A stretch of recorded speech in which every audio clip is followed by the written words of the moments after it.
I still remember the sound before I remember the smoke. Remain calm. Walk to the nearest lit exit. Do not run. Staff will guide you. 60,000 people heard those words at the exact same moment, and for one impossible second an entire stadium froze. Like every heartbeat had landed on the same beat. What nobody knew was that 90 seconds earlier, the woman whose voice was keeping every one of those people alive had been standing 10 feet away with her employee badge ripped in half and tossed onto the concrete like it was trash. My name is Evelyn Brooks. I'm 57 years old, and if you had walked past me that afternoon at Harper Point Stadium outside Columbus, Ohio, you probably would have thought I was just another member of the cleaning crew. That would have been understandable. I was wearing an old Navy maintenance coat with faded reflective stripes, comfortable work boots that had seen more construction sites than concerts, and a baseball cap I'd owned for nearly 15 years. I wasn't there because anyone expected me. I was there because I always came back before major events, even years after retiring, just to make one quiet walk through the building I'd helped create. You see, 23 years earlier, I had been the lead life safety consultant on the stadium project. Most people think architects design buildings. They do. Engineers make them stand. But people like me spend years asking one question nobody wants to think about until it's too late. If everything goes wrong, how does everyone get home alive? I spent 4 years studying crowd movement, panic behavior, evacuation timing, choke points, stair widths, sightlines, emergency lighting, and exit placement. I knew every hallway, every service tunnel, every emergency gate better than I knew the floor plan of my own house. After construction finished, management asked if they could record my evacuation announcements because they liked the way I spoke, calm without sounding robotic, firm without sounding scared. I laughed and said sure, figuring nobody would ever recognize my voice anyway. Turns out they were right. Every few months I'd come back quietly before a sold-out event, not because anyone asked me to, but because habits like that never really leave you. Buildings change. Managers change. Temporary barricades appear. Somebody locks a door that should stay open. Little things become big things if nobody notices. That Saturday, there was a championship game. Every seat sold, families everywhere. Kids wearing oversized jerseys, grandparents taking pictures, vendors yelling about hot dogs and popcorn. I entered through the employee entrance, nodded to a few older maintenance workers who still remembered me, and started my usual walk. Most of the younger staff had no idea who I was. Honestly, I preferred it that way. About 20 minutes before gates closed, I reached Section C near Exit 4 and immediately felt that strange little knot in my stomach that had saved me more than once during my career. The portable crowd barriers had been rearranged. The VIP entrance had been expanded, creating a cleaner flow for premium ticket holders, but somebody had also chained off part of Exit 4 to keep general admission guests away from the VIP corridor. I crouched beside the evacuation map mounted on the wall, tracing the emergency routes with my finger, running numbers in my head almost automatically. If smoke started in the concessions, lower bowl moves here. Upper sections spill through these corridors. No, this doesn't work. Exit 4 wasn't just another door. It was the pressure release valve for nearly 18,000 people. Restricting it during an emergency wasn't inconvenient. It was dangerous. I had just pulled out my notebook when I heard footsteps behind me. "Ma'am, what exactly are you doing?" I turned and saw a man I'd never met. Mid-30s, pressed supervisor jacket, radio clipped high on his shoulder like he wanted everyone to notice it. His name tag read Logan Mercer. Even before he spoke again, I recognized the type. Every workplace has one. Someone who mistakes authority for wisdom. I smiled politely. "Just checking something that concerns me." He folded his arms. "Well, unless checking things is suddenly part of janitorial duties, I'd suggest you get back to work." I stayed calm. "Who authorized closing part of Exit 4? His eyebrows lifted just enough to show I had annoyed him. "Crowd control." "No," I said quietly. "It's crowd compression. There's a difference." His expression hardened. "Excuse me." I stood, brushed the dust from my knees, and pointed toward the chained gate. "That exit handles overflow from 3 seating sections.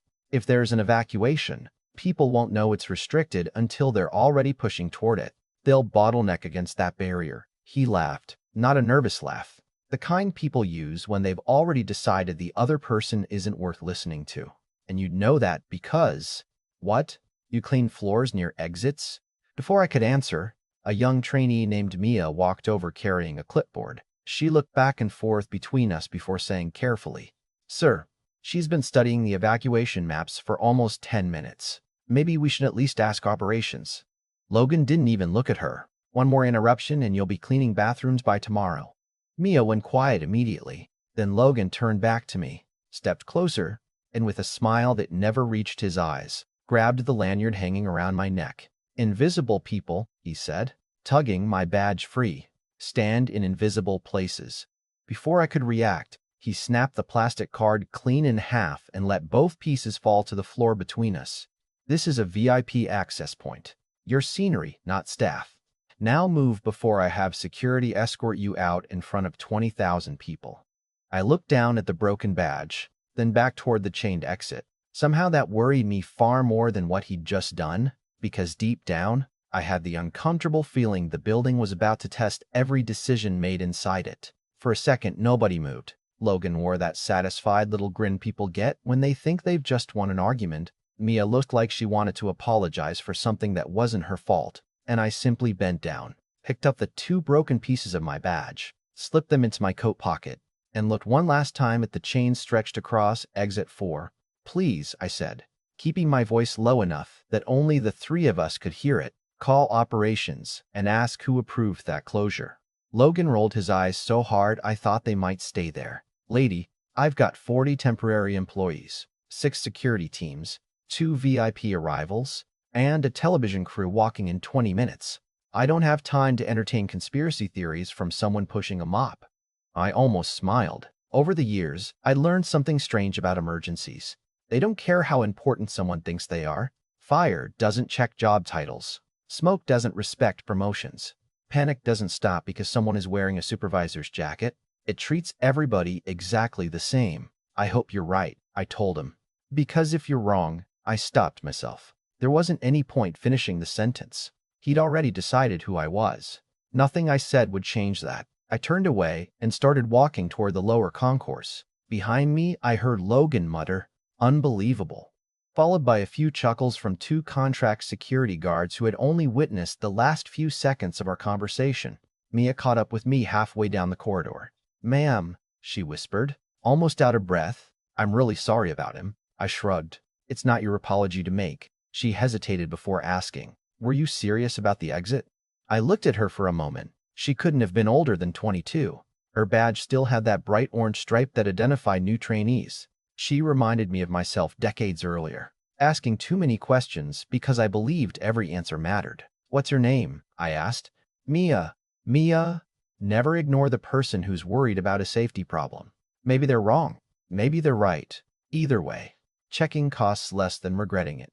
She nodded slowly, like she wanted to remember every word before she could say anything else. Every light in the concourse flickered once, then twice. I stopped walking. That tiny instinct I'd trusted my whole career whispered something wasn't right. A heartbeat later, the fire alarm exploded through the stadium. The first sound wasn't screaming. It was confusion. Thousands of conversations stopped at once.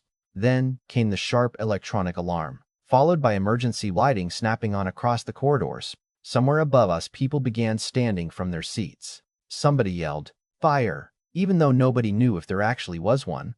That's how panic starts. Not with flames, with uncertainty. Logan's radio crackled so loudly I could hear it from 30 feet away. "Supervisor Mercer. Report status." His confident posture vanished almost instantly. He answered too fast, stumbling over his own words. We're checking now. Possible false alarm." Then another voice cut across the channel. "Smoke reported near concession storage on level 1. My stomach tightened. Concession storage. Exactly where I'd run evacuation models hundreds of times. The smoke itself might not even be dangerous yet. The crowd would be. Within seconds, streams of people began pouring into the concourse. Parents grabbed children by the wrists. Elderly couples clung to handrails. Vendors abandoned carts where they stood. Stadium staff started shouting different instructions over one another. "Keep moving. This way. Use the main gate." Too many voices. Too much noise. That's when crowds stop thinking. They follow motion instead of information. I looked toward exit 4. The chain was still there. Then I saw the first wave coming from the lower bowl. Thousands of people naturally angled toward the widest corridor exactly as we had predicted in simulations decades earlier. Human behavior hadn't changed. The building was doing exactly what it had been designed to do, except somebody had crippled one of its lungs. Logan saw it too. "Redirect them," he yelled, waving his arms wildly. "Send them left." But crowds don't pivot because one man starts shouting. Momentum doesn't negotiate. The people in the front couldn't even see why they were slowing down. The people behind them kept pushing because they assumed everyone ahead was still moving. Pressure began building almost immediately. I watched shoulders compressed together, then backpacks, then entire rows of bodies. This was the moment every evacuation engineer fears, because once compression starts, people stop controlling the crowd controls them. Somewhere behind me, a child started crying. Mia grabbed my sleeve. "What do we do?" I didn't answer. I was already reaching into my pocket. My old access credentials were gone, but one habit had survived retirement. I still carried the emergency radio frequency card folded inside my wallet. Years earlier, Raymond Ellis, the stadium's operations director, had insisted I keep it. "Just in case," he joked. I borrowed a handheld radio from a maintenance worker standing nearby, switched frequencies, and pressed the transmit button. "Control, this is Evelyn Brooks." Silence. Static. Then a familiar voice I hadn't heard in almost 5 years. "Say again?" "This is Evelyn Brooks. Lower bowl traffic is converging on exit 4. The gate is partially secured. Remove the chain immediately, or you'll have a compression event in less than 90 seconds. Another pause. Then the voice practically shouted, "Evelyn? Is that really you? Open the gate first. Ask questions later." The control room erupted into overlapping voices. "Get maintenance to 4. Who authorized that barrier? Unlock it now." At almost the same moment, the pre-recorded emergency announcement began broadcasting through every speaker in the stadium. "Remain calm. Walk to the nearest lit exit. Do not run. Staff will guide you." Logan froze. Slowly, almost mechanically, his head turned from the ceiling speakers toward me. His eyes narrowed. Back to the speakers, then back to me again. The realization hit him in pieces. The cadence, the tone, the pauses between sentences. They were identical because they were the same voice. "No," he whispered. That's impossible." Mia looked at me with wide eyes. "That's you." I didn't respond. There wasn't time. "Control," I said into the radio again. "Dispatch additional staff to the lower corridor. People are already stacking against the barrier. Tell everyone to stop shouting conflicting instructions. One voice only." "Copy that," Raymond answered instantly. I could hear keyboards clacking and multiple operators repeating my directions. "Additional teams are en route."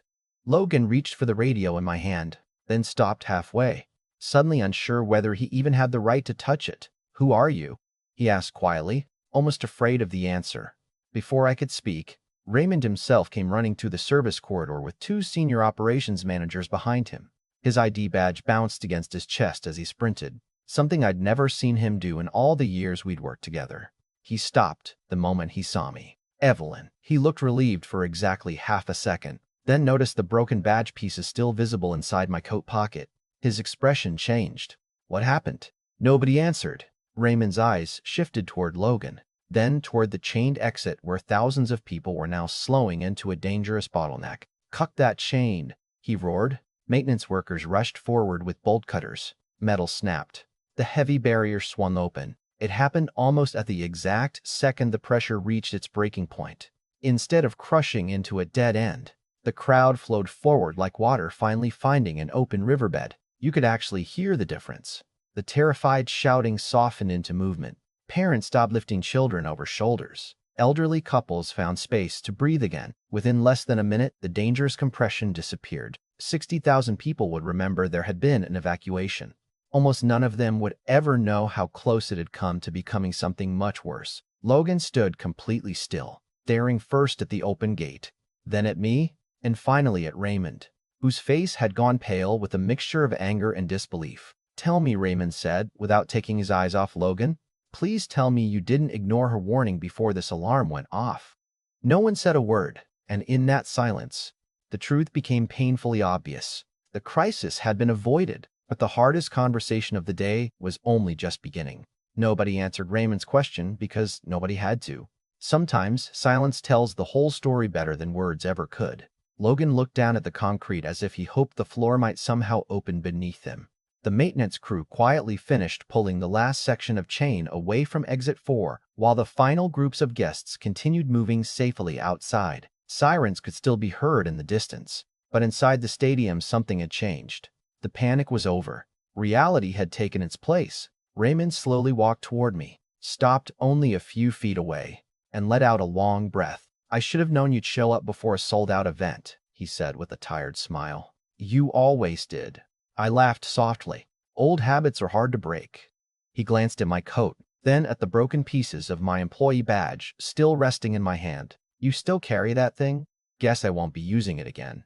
Neither of us smiled after that. Raymond turned toward the gathering staff members who had begun piecing together what had happened. "For those of you who don't know," he said, his voice carrying across the concourse, "this is Evelyn Brooks. 23 years ago, she designed the life safety evacuation system for this entire stadium. Every emergency route you've ever studied, every evacuation drill you've ever practiced, every announcement you've ever heard over these speakers started with her." You could almost hear people's assumptions collapsing. Several employees who had walked past me all afternoon suddenly looked embarrassed. One security officer actually removed his cap as if he were standing in front of someone he deeply respected. Mia covered her mouth with one hand, then looked at me with the same expression people have when a puzzle they've been staring at for hours suddenly makes perfect sense. Logan finally forced himself to speak. I didn't know." I looked at him for a moment before answering. "You're right. You didn't." He swallowed hard. "If I'd known who you were." I gently interrupted him. "That's exactly the problem." The hallway became completely quiet. "If you had known my title, my resume, or my history with this building, you would have listened. But none of those things changed whether what I said was true." I held up the two broken halves of the badge. "You decided how much my words were worth the second you saw this coat. You couldn't meet my eyes anymore. And today that decision almost cost people their lives." Those words weren't shouted.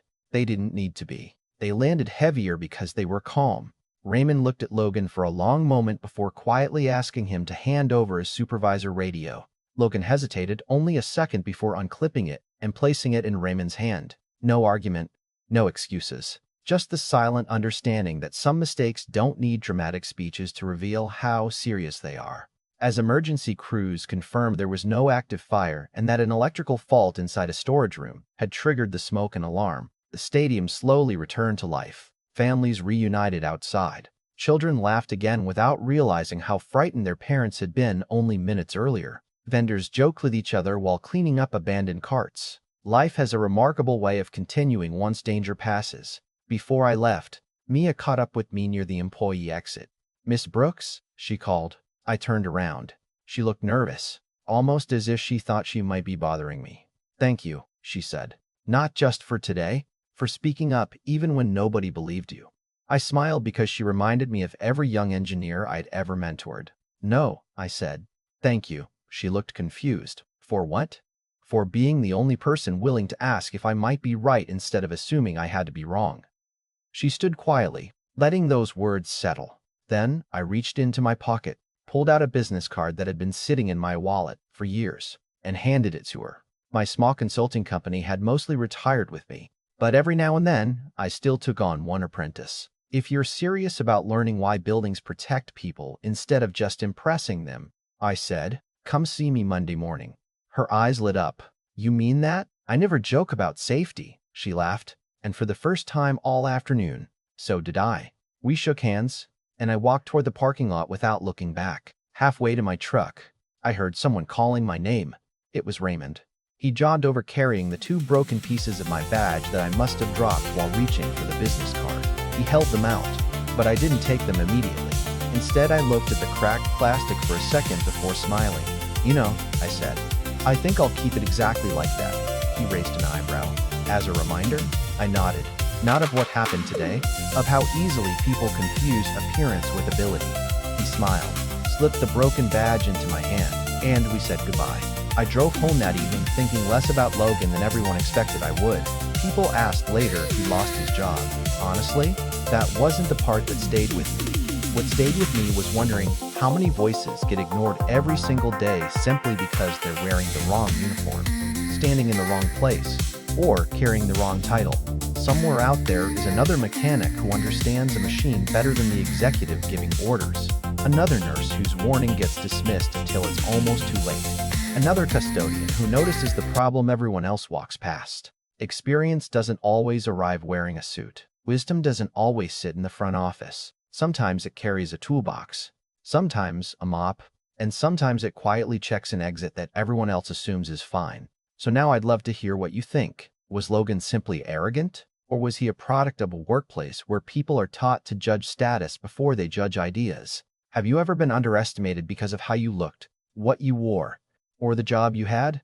Share your story in the comments. If this one made you think a little differently about the people working quietly around you every day, don't forget to like the video, subscribe to the channel, and send it to someone who believes respect should never depend on a uniform. Sometimes the person everyone overlooks is the very one holding the door open for the rest of us.